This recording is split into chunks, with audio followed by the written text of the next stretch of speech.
Hi, welcome to Framelines. This is Josh. Today I'm really excited to have a guest on this channel. I'm going to be speaking to Wesley Verhoeve about his new book, Notice. Honestly, Wesley is one of my favourite contemporary photographers. He normally specialises in street portraiture, but he's also worked for National Geographic. He's also curated several exhibitions for the ICP. I'm just genuinely really excited to speak to him, so I'm not going to ramble too much. Just going to jump into the chat with Wesley, speaking over the medium of Zoom.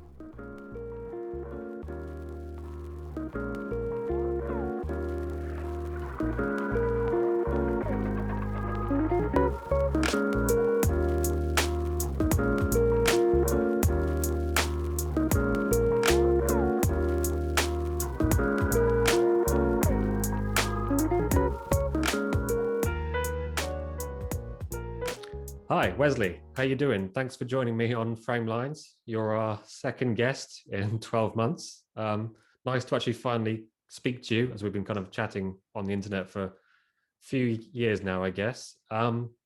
Today we wanted to catch up with you about kind of your photography in general and your new book, which you've been working on, which I'm super excited to see. So thanks for joining me. Thanks for having me.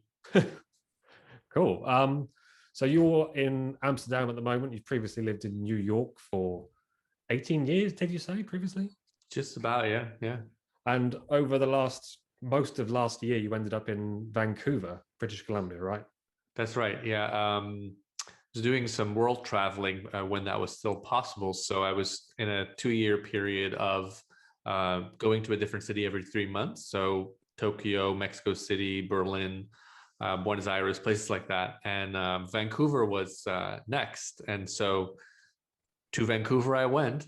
And, again, it was supposed to be 2.5, 3 months like all the other cities. But then after about 1 month, COVID happened and borders closed, and the world as we knew it changed, as everybody knows. Mm-hmm. So I ended up staying there longer because this was right around the time when New York was the big, the biggest hub of it in most of the Western world of COVID, and so it didn't seem smart to go back there. So stuck around Vancouver a bit longer. Ended up being there for about 5 months. Wow. Okay. Yeah. A lot longer than you expected, I guess. Yes, but there's certainly worse places to be stuck. It's an absolutely beautiful city.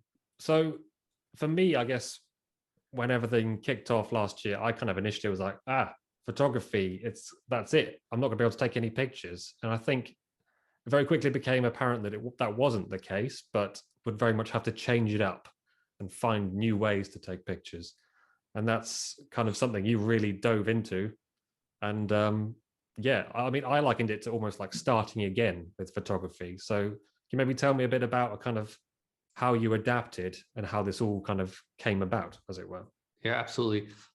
Previous to COVID, basically my bread and butter was portraiture, both editorial as well as commercial work. So environmental portraits for the most part. And a lot of the people that I photographed, including for commercial campaigns, were people that I would meet on the street. So I would just walk around whatever city I was in for a few hours every day and stop people, talk to them, ask if I could take their photo. And those ended up oftentimes being cast in commercial campaigns or used for editorial source later on. And that obviously became completely impossible. The traveling, no more. The running around urban centers with lots of people on the street, no more.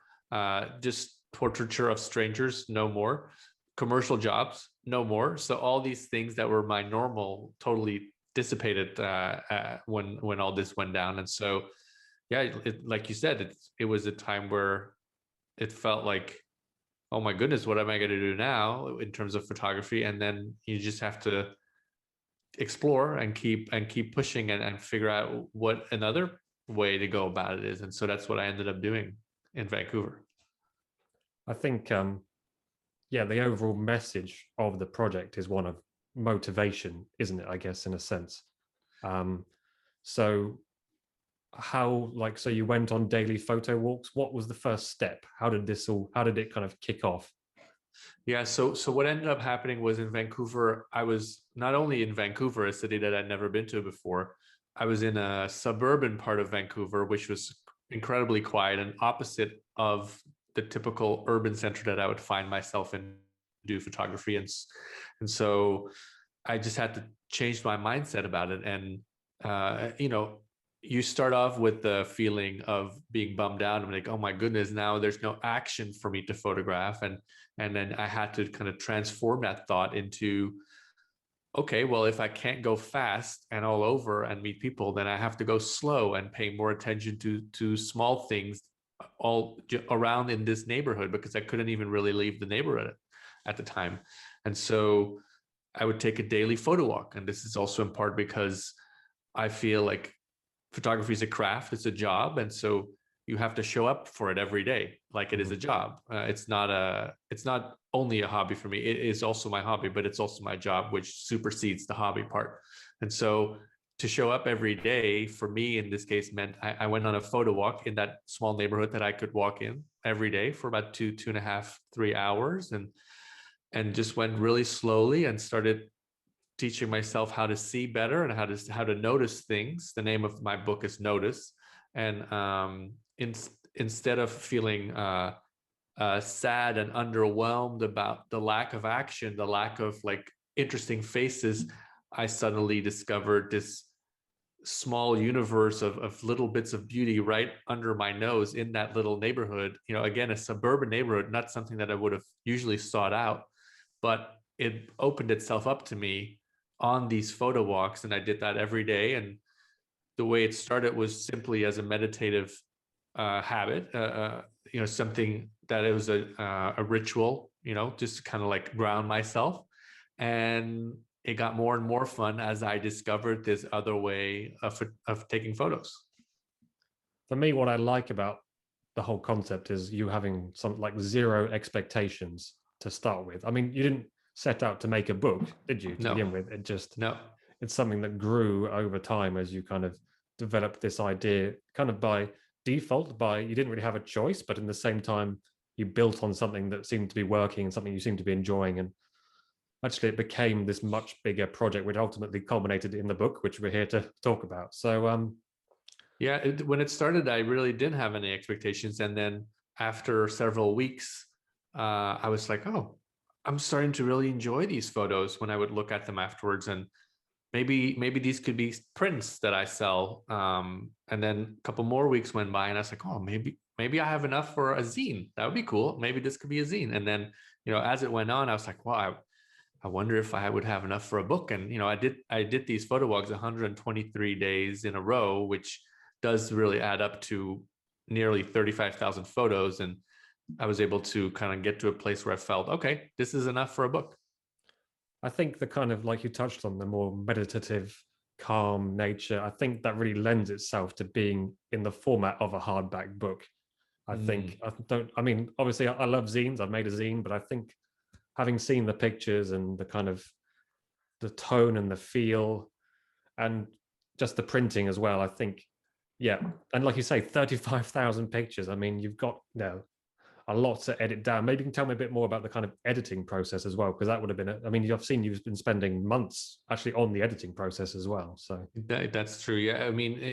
At some point you also kind of lose perspective as a person who took the photos. So thankfully, I shot part of it on digital camera and part of it on several analog cameras. And I didn't actually get to see any of the analog photos until after the whole period was over, because I sent this box of 7 pounds of film to my lab in New York at the end of it all. So I only had a feel of what I was getting from the digital work. And as when I got everything together, I was able to narrow it down from about 35,000 to 1,500 quite fast, because every day, at least for the digital shots, I would already dump them to my hard drive, do a very quick pass, delete all the things that were not good, and keep a couple that I liked. And so I already had kind of a pre-pass for about half of the work. And then when all the analog came on top of it, I was kind of in a flow. I knew what I was looking for somewhat. And once it got down to 1,500, I printed out, I think I printed about 800, not 1,500, but once it got down to about 800, I printed out 800, just like cheap Kinko's copy shop prints, doesn't have to be fancy. And I put them all on the floor and I started kind of puzzling. And so this is also when the second layer of the concept of noticing came up, because the first layer was when I was outside and I was training my eye to notice certain small things that I would have usually missed. But what was a really big surprise for me was when I was putting all the photos together on the floor, so I had like an overview visually, I noticed patterns in the photos where I would have taken photos weeks apart of different parts of that neighborhood, but there were certain things that echoed from one to the next, whether it be a certain shape or a composition of whatever it might be. And so that helped me narrow it down. And then once I got to about, let's say 300-ish photos, I set up a bunch of Zooms with friends, photographer friends, and also some non-photographer friends. And I did a screen share, which is something that I wouldn't have thought to do pre-COVID either, because I wasn't doing a lot of video chatting. I wasn't familiar with this whole concept. And so it was actually great, because in the past, I probably, if I would have asked someone, it's kind of a big ask, like, here's a folder with 300 photos. Can you please look at them and give me notes? That's a big ask. However, with Zoom, what was really cool is I could be on Zoom and I could screen share, and I would be able to quite quickly go through images and just get an instant reaction. And I could see their face. I could see my friend's face. So I could see which images were really impacting them and which made them curious, because a big part of the concept of the book is also the photo either has to kind of make you chuckle, laugh, like the photo is an interesting, funny observation, or it has to intrigue you and make you want to stop and be like, what exactly is happening in this photo? Mm-hmm. And so if their face wasn't doing that, I was able to quickly star, in Bridge. I was using Adobe Bridge. And after each Zoom call, I was able to like cast out a bunch of images. And so slowly brought it down to about 120. And then I had to do, together with Dan Rubin, my friend and designer of the book, we were able to bring it down to about, I think it's 84 or 86 at this point for the final image count. So it was quite a big job. Also because everything in the book appears as left page, right page pairings that echo each other. So there were quite a few parameters to satisfy in the process of editing this book. I love that idea of the kind of like Zoom focus group, engaging people's reactions. That's such a clever way of doing it. So the pairings themselves are almost subconscious things that you picked up, I guess. 100%, yeah.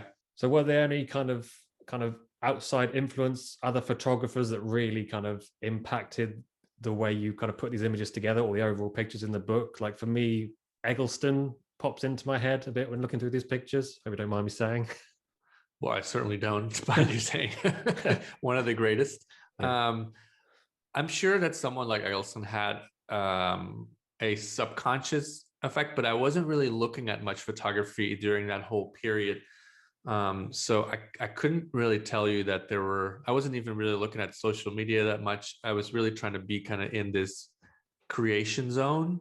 And of course, there's many photographers whose work inspires me. One person that comes to mind that I could see a bit of in this project is George Holtz, who's really a portrait photographer, which this book is not portraits at all, of course. But one thing that really influenced me about how he works is he has these gorgeous, super deep blacks that I just adore. And so that's definitely something that's crept into how I treat textures as well. And this book has a lot of texture because, again, there's no real humans in this book. It's more like surfaces and objects and shadows and light and textures. So I think that's definitely been an influence on me. I'd like honestly, I'm not usually into a mixture of black and white and color, but I think the way you've used it here, almost like a kind of punctuation or kind of markers within the book itself. I think you said it's mostly black and white with 20% color. I think it's roughly about 80-20, 80% black and white, 20% color. Yeah. How did you use? I have a background in music, and so the way I think of the book is almost like a piece of music, and then the color appears as a percussive element. So the main story is certainly black and white, yeah, and then and then there's like these little pops of color that happen here and there. like a little jolt of color, like to kind of spark your interest in Yeah. a way, I guess. Yeah. And also the way the book is sequenced, because there's all these left-right pairings. Once you turn a page, you see another left-right pairing. So you can play in the sequence with what is happening on the right-hand page and how does that connect to the next right-hand page, because you see them right after each other. And so sometimes you can play with a little color pop there as well. So the main, like us, we kind of touched on earlier, the main, like quite a big part of it is motivation. Like for me, what motivates me to take pictures is almost like a fear of missing out. Like if I'm at home, I'm not gonna get anything. Like if I sometimes I'm just like, oh, I can't be bothered. I think Yeah. that's a really kind of important message. I mean, obviously the pictures themselves and the kind of feel and kind of tone of the book, but I think photographers as well. I get asked all the time about photography, and the main thing I always say is practice, I guess, and Yeah. that's a real big takeaway that from just the amount of walking you've done, the amount of time you've put in. I guess, do you feel like that's something you're going to take away from into like apply to your future work? I guess in a way, what's your biggest kind of learning? I think there's three main kind of like lessons that I personally took away that I'm hoping other people might as well from reading the book. And one is certainly that, like showing up, and showing up every day. Uh, and maybe not every day for everybody, but at least consistency, because um, like you said, the amount of walking that I did in these 123 days is quite absurd. It ends up being about 800 miles or 1,200 kilometers. And if you would have told me beforehand, hey, for your next photo project, you have to walk 1,200 kilometers with your camera, with a medium format camera, also part of it, I would have probably not thought it possible. But one of the lessons learned is like if you do something every day or frequently, consistently, and it's a manageable thing, in this case, a 2-hour, 3-hour photo walk, could even be just a 1-hour photo walk. If you do it consistently, it really adds up. It compounds, because one walk is only 2 hours and is only, let's say, 10 kilometers. I'm guesstimating here, but then if you do it every day for 100 or 123 days, you really end up with so much. And that forcing yourself to kind of like just show up to work, I think really stimulates your creativity just by simply by producing without having to think about it. So for me, I'm a routine based person, and I have a lot of resistance. But if I make something a routine, then that decision has been taken already. If every morning I would wake up during that period and I would look outside and think, I wonder if I should go on a photo walk today, then I probably wouldn't have gone on at least half of those days because the weather wouldn't be perfect, or I'd come up with some other excuse. But because I made the decision beforehand, and the decision was, I will go on a photo walk every day, no matter what, I did it. I didn't have to think about it. I would just wake up. And this is how I've tricked myself into being a regular exerciser as well.